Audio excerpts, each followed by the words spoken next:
Hello team, welcome back. Today in this video we are going to see how to install the latest VS Code version in Ubuntu.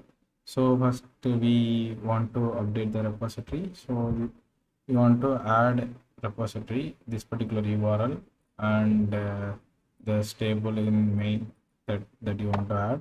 Then hit enter.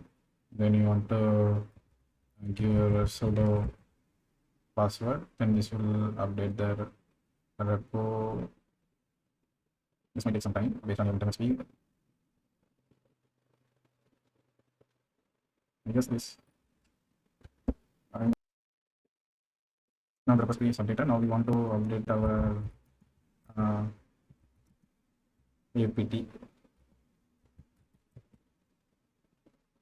that is here. Then hit.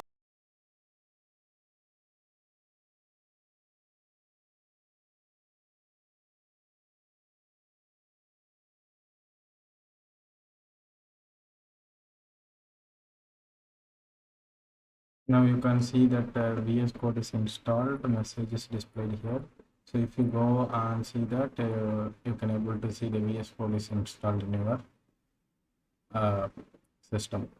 That's it. How we want to install the VS Code. This is the latest version of the VS Code that is installed in our system. Thanks for watching. Goodbye team.